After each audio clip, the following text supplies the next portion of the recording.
Alright,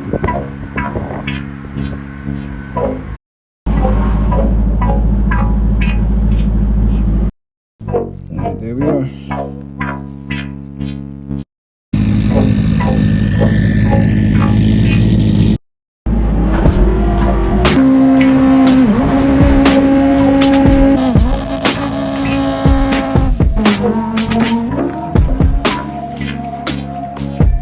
Well, that was fun.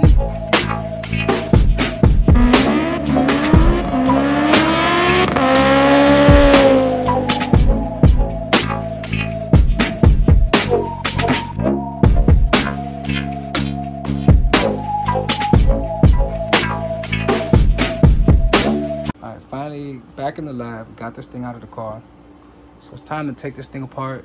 Before I pull the head off, I'm actually gonna do a leak down because I wanna see just exactly how this thing was performing, cylinder to cylinder. Last thing we had happen was obviously that flywheel come loose on the dyno, but I'm looking forward to see just how healthy she was running, what the leak down shows before I really pull the head, making my life easier, just pulling the cams out so I don't gotta like be rotating the engine and bullshit like that. But been an exciting year. I'm looking forward to 2024.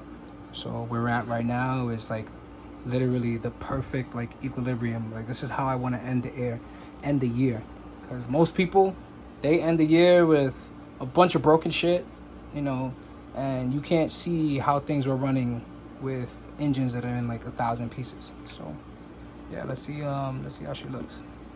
There we go. So something to notice already, which I think is awesome, is how smooth these cam journals are. This is just like a little glare.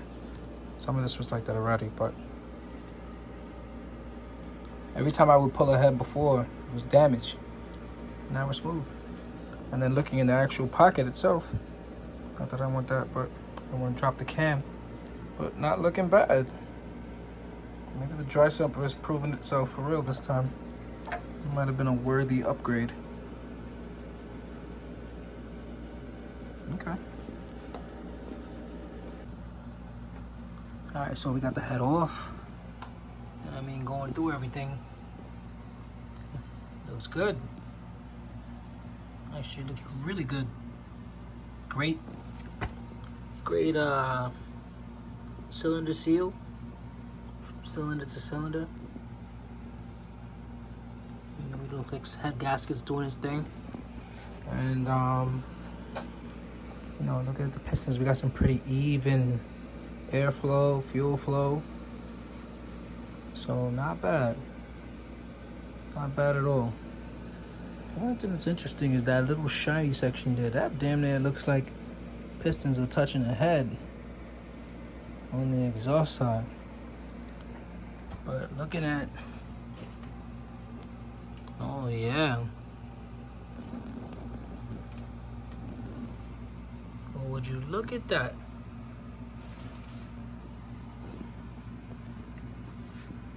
And that's something that we uncovered. What's actually really interesting about that is looking at, there is no, you know, ridge or anything like that. If it was touching, it was touching ever so slightly. So what that tells me is, considering that these pistons are zero deck, what I'm assuming is that by considering that I'm revving to as high as I am now, which is like basically 10,200, at least at the last dyno, I am going to need to go to a thicker head gasket. I'm assuming probably right now it's 0.051.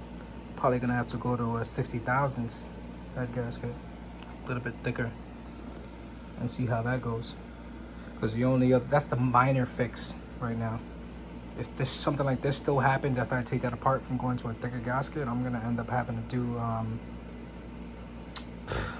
pistons that sit a little deeper in the hole, you know, and let's hope that we don't have to do that. Anyway, I guess we'll see what the bearings look like when we get to that, but so far so good. I mean, pistons do look good.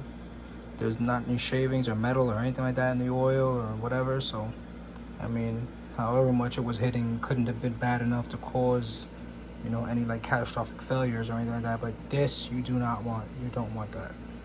As you can see, it's not happening on the intake side, right? So it's only happening on the exhaust.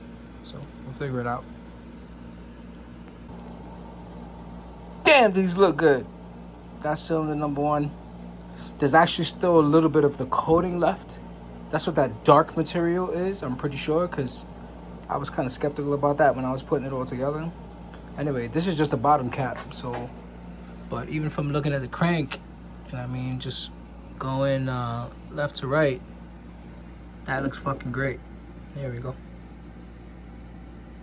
So I'll go from cylinder 1 to 4, investigate everything. That top bearing is obviously my main concern. I want to see how that bearing feels, how it pops out, if it's loose, if it kind of pops out of there, or if it rolls out, drops out of the top. If it drops out of the top, then obviously clearly, you know, we had a lot of detonation and shit like that going on. But as of right now, this is a great sign. So yeah, I mean, shit, I would just reuse these. You know, it doesn't seem like much, but if you saw what I could reference an old video, obviously, of putting this engine together, and you'll see what the coating looks like in its bearing, and most of it is there. So that's great. And that's the fucking top bearing. And bro, this shit looks honestly as good as...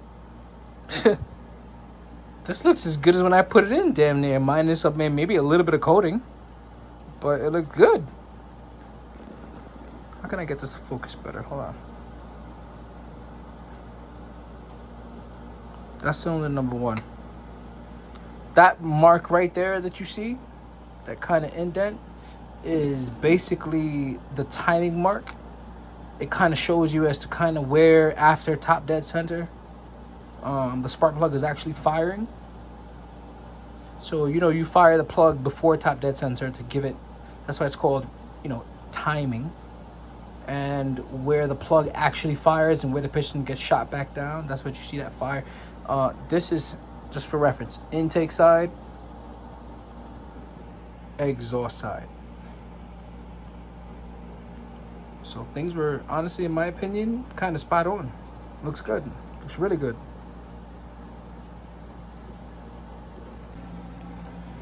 So just got the main caps off, and everything looks fucking great. Looks great. I mean, I can't even complain. It's kind of bittersweet. It's like, yeah, you know, the issue happened with like the crank and the flywheel coming loose and whatnot, but considering that, you know, that's fixable, this is like amazing. This is as good as, you know, anybody could really ask for. I mean, check out these, you know, crank journals, you know, as a whole, and the main bearings. Look at this. So, you know, this is on the 4 here. It's on the 4 rod. 5th main, 4th main, 3rd main, 2nd, 1st. I mean, it all just looks really good.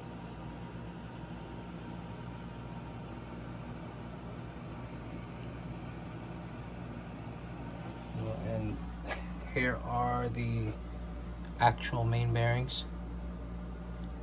Something might have gone through there, but like, it's clean. Looks like on most of these, the coating, something maybe went through this one too, that line. But most of them, it's just the coating that is basically starting to come off.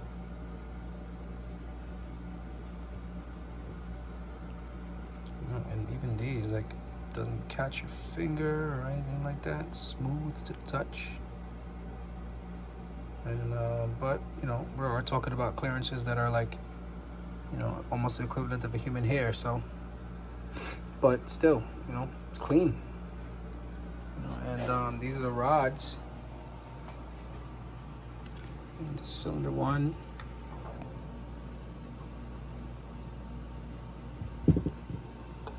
Two.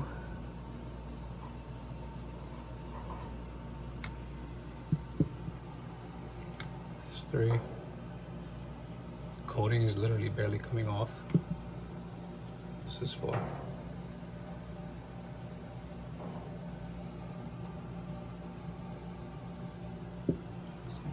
Really can't complain.